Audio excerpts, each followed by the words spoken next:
Hello friends, I am doctor Anshul Jangra and I am doing MD from AIIMS Delhi.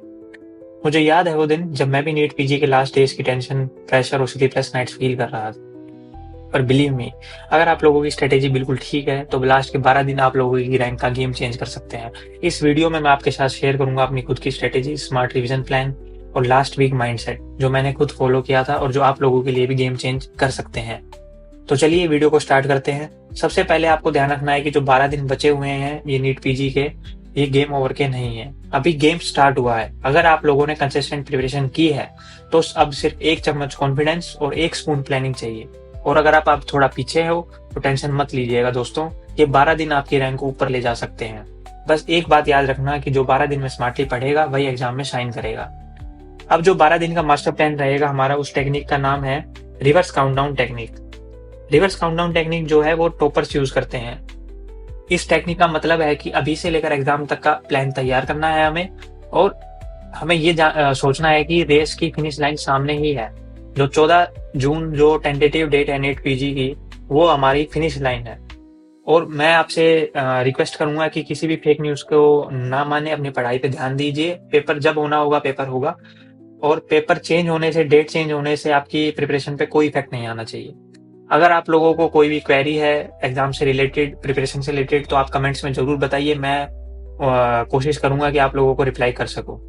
अब जो 12 दिन का हमारा ब्रेकडाउन रहेगा उसमें फर्स्ट 10 डेज हम करेंगे रिवीजन प्लस एमसीक्यूज। अगले एक दिन में हम करेंगे flash notes plus formula sheet. और अगले एक दिन में हम चिल करेंगे, थोड़ा पैकिंग करेंगे और मेंटल पीस करेंगे। Mental preparation and mental peace is very important for the day. अब डेली शेड्यूल की बात करते हैं। जो आपका डेली शेड्यूल रहेगा उसमें आप 7 to 11 AM थ्योरी रिवाइज कर सकते हैं मेजर सब्जेक्ट्स की।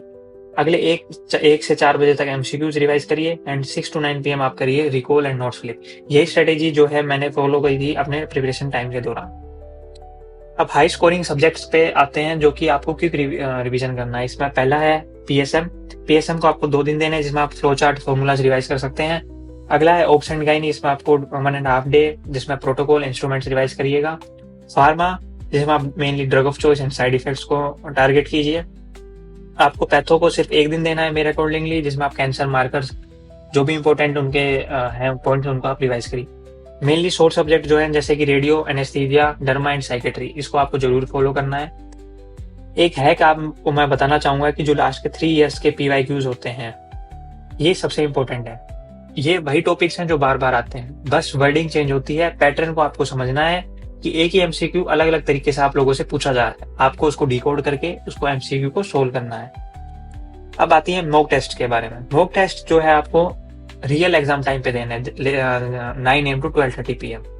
9 AM to 12:30 PM में आप अगर उस मॉक टेस्ट को देते हैं तो आपका माइंड अपने आप ट्रेन हो जाता है एग्जाम डे के लिए। आपको 3 फुल लेंथ मॉक्स जरूर देने हैं। 3 मॉक टेस्ट आपको जरूर देने हैं दोस्तों।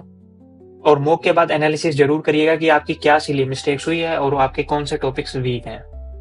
मॉक का स्कोर मैटर नहीं करता, मॉक की लर्निंग मैटर करती है। अब आते हैं स्लीप पे, फूड पे और एग्जाम डे प्रिपरेशन पे। इसका कैसे आपको ध्यान रखना है। एक बात मैं आपको जरूर बताना चाहूंगा दोस्तों यहाँ पे कि पढ़ाई से ज्यादा जरूरी है बॉडी और माइंड को कंट्रोल करना। एक मुहावरा आप लोगों ने सुना होगा कि सावधानी हटी दुर्घटना घटी। वैसे ही है कि बॉडी और माइंड अगर आपके सही नहीं है तो आप जितनी भी पढ़ाई कर लीजिएगा उसका कोई फायदा नहीं होगा। अब मेनली आपको ध्यान देना है कि सोना जरूरी है। सोने में आपको जल्दी सोना है, लगभग 11 बजे से 12 बजे आप सो जाइए रात को, और सुबह 6:30 से 7 बजे तक आप उठ जाइए। स्क्रीन से आपको दूर रहना है और डिहाइड्रेशन से बचना है। गर्मियों का टाइम है तो आपको पानी और डिहाइड्रेट जूस वगैरह आप पीते रहिए, जिससे कि ब्रेन फॉग नहीं होगा। ब्रेन फॉग का मतलब है कि दिमाग में धुंध छा जाना।